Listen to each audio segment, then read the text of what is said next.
En una producción de Ito Loca, lo que se dice de alguien o de algo, y AMPRIT, Asociación Mexicana de Periodistas de Radio y Televisión, presentamos Audiosíntesis, la noticia hablada, jueves 21 de julio 2016.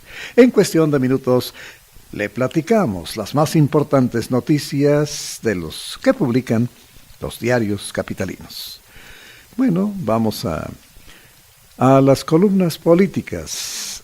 Comienzo con Ricardo Alemán en la 16 de Milenio, itinerario político, el odio a Peña Nieto. Nadie ignora que el odio es uno de los productos residuales y a veces centrales de las redes sociales e Internet. Se odia por pensar diferente, opinar distinto, vestir de tal o cual manera. Se odia por amar a iguales o desiguales, por el color de la piel, la preferencia sexual y hasta por ser hombre o mujer. Incluso hay quienes odian la política y a políticos en tiempo electoral. Así, gobernantes como Enrique Peña, Felipe Calderón, entre otros, han sido blanco de feroces campañas de odio, desatadas por cometer el pecado de ganar una elección al Mesías. Por ello, manos perversas gastan carretadas de dinero en campañas de odio e intolerancia, que buscan tirar del poder antes a Calderón y ahora a Peña. Y es que para los profesionales del odio, para los matones por odio, la victoria y el éxito se persiguen de oficio y para ello no hay libertad bajo fianza. Es tal el escándalo que intelectuales como Humberto Eco lo cuestionan de manera pública. Eco dijo: las redes sociales le dan el derecho de hablar a legiones de idiotas que primero hablaban solo en el bar, después en un vaso de vino, sin dañar a la comunidad. Ellos eran silenciados rápidamente y ahora tienen el mismo derecho a hablar que un premio Nobel. Es la invasión de los idiotas. Y el drama de Internet es que ha promocionado al tonto del pueblo al nivel de portador de la verdad. A su vez, el periodista escritor Javier Marías, en entrevista, en artículo para El País, definió el fenómeno Internet. Tiene cosas maravillosas, pero hay algo novedoso: la imbecilidad. Por primera vez está organizada. Hubo imbecilidad siempre, imbéciles iban al bar, hacían públicas sus imbecilidades, pero es ahora cuando se organizan con gran capacidad de contagio. Son individuos que ponen el grito en el cielo por cualquier cosa, que se contagian y asusan entre sí, que linchan verbalmente al que hace, opina o dice algo que no les gusta. Que no se cargan de razón porque la razón suele estar ausente de sus cabezas y que simplemente exigen y condenan. En horas recientes, por ejemplo, a propósito del perdón de Peña Nieto y del cumpleaños del presidente, estallaron en redes sociales y en Internet las legiones de idiotas y los matones de redes sociales. ¿Y qué proponen? ¿De qué se quejan? No proponen nada, porque la imbecilidad es incapaz de proponer. Se quejan de todo, porque son profesionales del odio y de la idiotez. Les pagan por idiotas. ¿Dónde quedó, por ejemplo, el odio lanzado a Calderón contra quien recaudaron firmas para que fuera sancionado por la Comisión Internacional de Derechos Humanos? ¿Dónde quedó el borracho y todas las amenazas matonas contra Calderón? Hoy mismo, anónimos iniciaron una campaña en redes para denigrar a Calderón.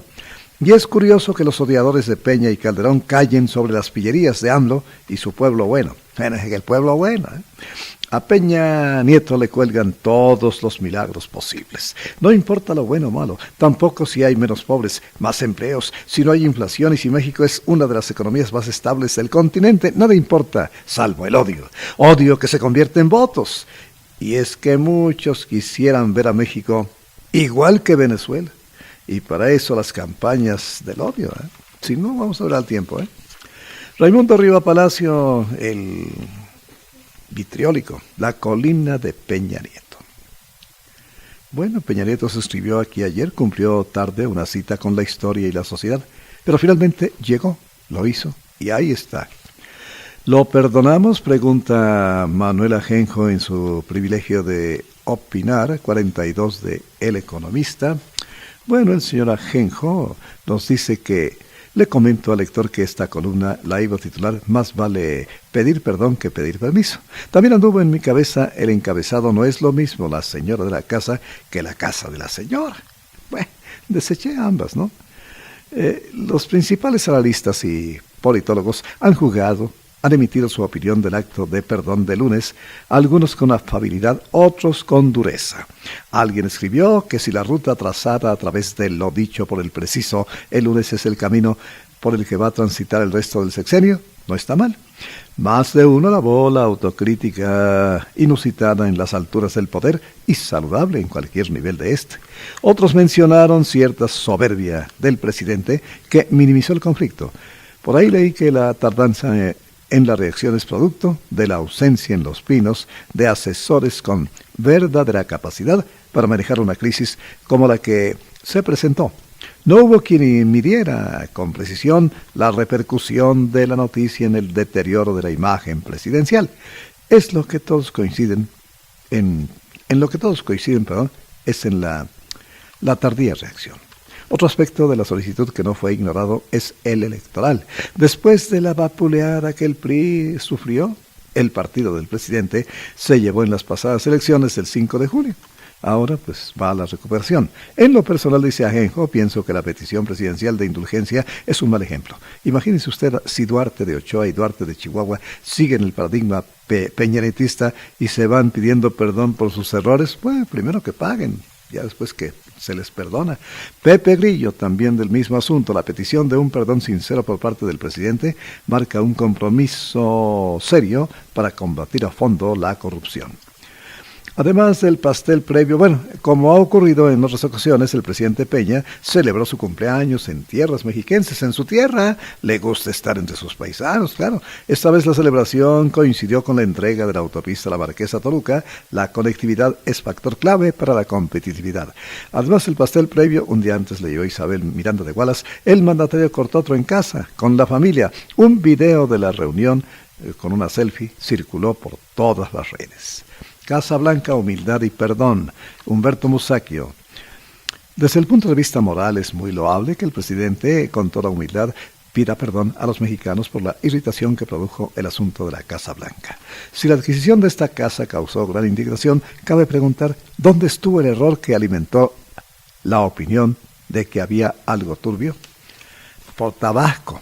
Peña Nieto inicia visita a Washington, estará hoy y mañana acompañada de Claudia Ruiz Massieu, la secretaria de Relaciones, también está el secretario de Hacienda, Luis Videgaray, el de Economía, Ildefonso Guajardo, la procuradora Arely Gómez y el jefe de la oficina del presidente, Francisco Guzmán.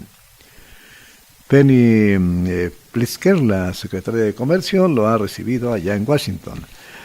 Solo Washington podrá rescatar a Enrique Peña Nieto, escribe hoy en Visto desde Nueva York, Jorge Suárez Vélez. Voy ahora con el asunto de Coneval INEGI, que ha causado tanto escozor, sobre todo, no sé, pero a mí yo creo que también le preocupa que pierde credibilidad el INEGI, que durante todos los años de su existencia, pues ha soportado ataques, etcétera, pero les seguimos creyendo. Los entretelones del conflicto Coneval-INEGI, escribe Enrique Quintana, coordenadas en la 2 del Financiero. La solución de la controversia de Coneval e INEGI es demasiado importante porque tiene que ver, como le comentamos, con la credibilidad de dos importantes instituciones en México. Si uno entra a la página del Coneval, encuentra que la medición de la pobreza había sido bianual. Los datos nacionales sobre el tema tendrían que reportarse en 2017, con base en el levantamiento que INEGI realice este año. El 16 de marzo pasado se entregó el informe final de los resultados de campo. Se anexó un documento denominado Cambios y adiciones en los instrumentos de captación a la base de datos. Por ello se hizo un pago de 1.3 millones. El reciente 16 de julio se fijó la entrega del documento metodológico sobre el diseño de muestras estatales y la base de datos del módulo de condiciones socioeconómicas 2015. Por el que se pagó otro 1.300.000 pesos. El gran cambio de este levantamiento es que cuando los hogares no reportaban ingresos, se hicieron preguntas adicionales para determinar cómo hacen para vivir, o sea que le agregaron algo de su cosecha. Moscas, arañas y poniatowska, el cristalazo, Rafa Cardona. La Pony le dijo a un reportero cómo la señora Amor, madre de la escritora, vio el ascenso del hombre araña a la Catedral de México cercana a su domicilio. Y le contó la historia. Ella la conservó en la memoria para siempre. Estadísticas, Coneval es una institución prestigiada. El INEGI sí, es una institución prestigiada. Pero el pleito actual entre ambos no hace sino desprestigiarlas como comadres de vecindad. La misma jodida pobreza, pero mejor reportada, dice la Feria de Salvador Camarena en El Financiero. Por su parte, Georgina Moret, el colmo de las casualidades. Ay, las marchas de los maestros en contra de la reforma educativa en Oaxaca, Guerrero, Michoacán, Chiapas y Ciudad de México no nos causan ninguna sorpresa. Estamos hartos de ellas, pero desde hace años acostumbrados. Sin embargo, cuando iniciaron las marchas en Nuevo León, sí causaron asombro. Finalmente, en esta entidad no podemos hablar ni de chiste del rezago que se vive en el sur del país.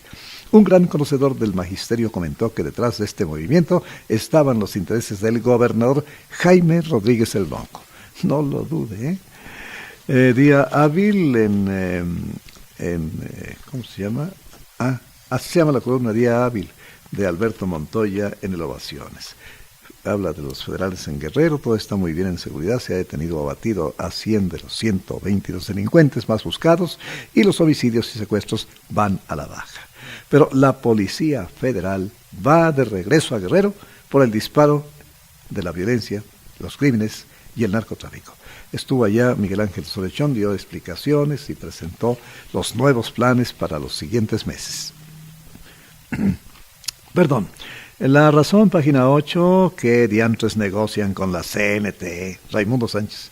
Base sólida para construir una nueva sociedad es el proyecto educativo que presentó el secretario de Educación Aurelio Nuño con el objetivo de modificar la estructura de la enseñanza pública y formar nuevas generaciones de mexicanos con habilidades que van desde hablar inglés fluido y naturalmente en el nivel medio superior hasta controlar sus emociones. Bueno, van a aprender hasta a jugar bien al ajedrez. Ninguna persona convencida del relevante papel de la educación en todos los aspectos del país, económico, social, político, artístico, etc., puede oponerse a que desde primaria se impartan las materias de inglés, desarrollo artístico y creatividad, matemáticas y desarrollo emocional, entre otras, desde los primeros años escolares. Así que con la CNT no hay nada que negociar, porque para ellos todo está mal, a todo dicen que no. Es perder el tiempo, Aurelio, sentarse con ellos en mesas a las que siempre llegan tarde para luego reventarlas con cualquier pretexto, y como majaderos que son, pues nada más se paran, se van y dicen adiós, ¿verdad? Bueno. Se fajaron los pobladores de San Juan Chamula, ¿qué le cuento ayer? Se armó la buena, ¿eh? Desalojaron a los integrantes de la CNT que ahí estaban en plantón desde el mes de junio. Los chamulas desmantelaron por la fuerza el campamento centista que había en esa vialidad, o sea, en la carretera de San Cristóbal. Se armó una batalla total, los desarmaron y lo quemaron como ellos hacen en todas partes. Por fortuna, la Secretaría de Seguridad y Protección Ciudadana del gobierno chiapaneco llegó a tiempo para controlar a los grupos y evitar un conflicto mayor. De otra forma, pues podríamos estar hablando de otro Nochistlán, Dios no lo quiera, ¿eh? Frentes políticos de Excelsior, inconforme por naturaleza, el secretario de Educación Pública, Aurelio Nuño, presentó el modelo educativo 2016. El actual, dijo, ya es compatible con los retos. Ya no es compatible. El actual ya no es compatible ni con los retos, ni con las demandas de un mundo globalizado. Por supuesto, los de la CNT acusaron a Nuño de tomar parte de sus propuestas de modelo educativo y le advirtieron que mantendrán las protestas. Bueno, ¿y luego? ¿Se permitirá a los maestros disidentes seguir vandalizando el país? No tardan en volverse un punto en la agenda, ¿eh? La consigna es su liberación o más manifestaciones. Si el diálogo se acaba, ¿qué pasará? Sin duda, pues el conflicto va a seguir. Y a propósito, aquí sigo. aquí en el Congreso, José Antonio Chávez, y PENO emprenderá acciones para destrabar los bloqueos. De eso iba yo a hablar, ¿verdad? De que la iniciativa privada ha bajado hasta la producción de automóviles por los bloqueos que hacen a las líneas del ferrocarril. La idea de los empresarios es que el secretario de Gobernación, Miguel Ángel Osorio, logre acuerdo con los dirigentes de la CNDE y pueda levantar a la brevedad los bloqueos que permitan el tránsito libre para reactivar la economía y abastecer de productos a los comercios que hoy están en un grave desabasto. El comité que en Acapulco los empresarios estaban con el Jesús en la boca para que en esta época vacacional no se registren cancelaciones. En Oaxaca pues ya se registraron, en la Guelaguetza está rumbo al fracaso. Ildefonso Guajardo, como mandamás de Economía, adelantó que si bien ya se trabaja con las instancias correspondientes para censar las entidades que puedan hacer llegar los apoyos financieros, principalmente a las pequeñas y medianas empresas, la salida al conflicto es buscar una solución pacífica. Aquí nos encontramos con que Aragón en graciosa huida. Simplemente se levantó del presidium colocado en uno de los patios del edificio de la SEP y dejó el evento sin decir adiós o hasta pronto. Aurelio Nuño presentó el nuevo modelo. No, pues se paró el cenecista, el cenetetista, como se llame, ni adiós dijo. Eso es muy común. Me acuerdo de Lenia Batres, que en pleno Senado hizo lo mismo, dio la media vuelta y se fue. AMLO hace mutis a Barrales, pues sí, pues no le conviene. Se terminó esta parte de las columnas. Tenemos ahora pues algo de la política. En el PRI, Operación Desahogo, 60 priistas se integraron la 61 legislatura en la Cámara de Diputados, se reunieron con el presidente del PRI, Enrique Ochoa, para exorcizar esos demonios que vinieron con el proceso electoral del pasado 5 de junio. Reclamaron que los delegados federales andaban por la libre y que en muchos casos ni siquiera militaban en el PRI, como si eso fuera requisito. Seguirán los encuentros, pero por lo pronto pues, hubo desahogo de los dirigentes, descabezadero en el PRI. Sí, señor, dice Marta Naya en su alajero. Descabezadero, eso es lo que quieran muchos priistas y lo que algunos de ellos se han atrevido a plantearle ya a su nuevo dirigente, Enrique Ochoa Reza. Para empezar, que se deshaga de esa trinca infernal que rodeó a Manlio Fabio Beltrones y que mucho daño le hizo. Manuel Añorbe, secretario de Operación Política, Willy Ochoa, secretario de Organización, y Arturo Zamora, secretario de Acción Electoral. Ahora sí, ¿verdad? Pero hace 20 días, ¡ay, qué buenos son! Lo hacen muy bien, ¿verdad? Bueno. Parte de la clase política local se siente excluida del proyecto político del presidente actual, pues muchos operadores panistas siguen en las oficinas gubernamentales. A estas alturas todavía no los pueden correr. Enrique Ochoa, un extraño en casa, escribe Alfonso Zárate en El Universal. Un ejemplo a seguir a lo largo de los últimos 20 años ha sido un referente de cómo desarrollar con éxito sendas trayectorias en la academia, el sector privado y el servicio público. México gana con funcionarios públicos como Luis Videgaray, escribió Enrique Ochoa Reza, agradecimiento en su tesis de licenciatura en Derecho en 2007. ¿Será del equipo de Videgaray? Sí, ¿verdad? Pascal Beltrán del Río, los gobernadores y la carrera de 2018. Por 4 sexenios consecutivos, quienes tienen o no han tenido la experiencia de gobernar un estado, están entre quienes pelean por alcanzar la candidatura presidencial en su respectivo partido político. Miguel Ángel Osorio Chong, Rafael Moreno Valle, Miguel Ángel Mancera y desde luego el Peje. Quienes han sido o son gobernadores podrían aspirar a la candidatura presidencial de su partido político. Tampoco hay que descartar por las recientes declaraciones del Peje que el PRD pudiese hacerlo su candidato presidencial por tercera ocasión consecutiva, como ya lo hizo con Cuauhtémoc Cárdenas Solórzano. Política Zoom, Ricardo Rafael, cállate, siéntate y pon atención. ¿Cómo se piensa transitar de un modelo educativo autoritario a otro que forme ciudadanos libres y democráticos? Pregunta Rafael. Tras la puerta del poder, Ricardo Vizcaíno, días locos. Esto es en Diario Imagen. Sin el menor indicio de que algo haya cambiado, la CNT continúa ahogando a 4 estados y aquí a la Ciudad de México. Las confrontaciones en Chiapas, Oaxaca, Guerrero y Michoacán van en ascenso. En medio de ese ambiente es que Aurelio Nuño presentó su nuevo modelo de educación. Bueno, hay algo aquí interesante. Pemex y petroleros rompen marca en negociación salarial. en un ambiente de cordialidad y respeto entre José Antonio González Anaya y Carlos Romero de Champs.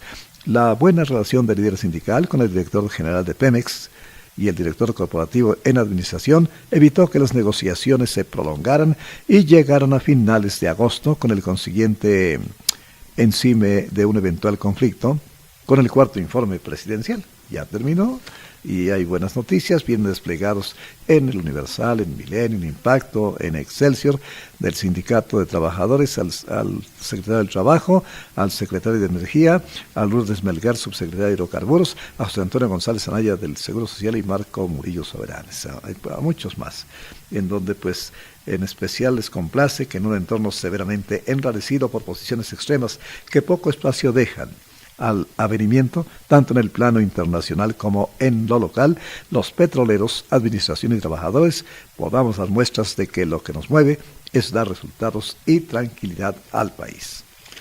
Se conjuró cualquier problema sindicato trabajadores. Candidato vergonzoso. Bueno, el señor Catón está duro contra el boca floja de Trump.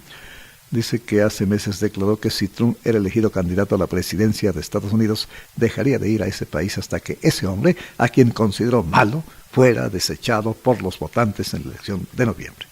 Bueno, pues voy a dejar de pisar el suelo norteamericano mientras dure la campaña, porque el señor Trump ya es candidato. Y si llega a presidente, jamás pisaré el suelo de las barras y las estrellas, dice el señor Catón en su columna de hoy.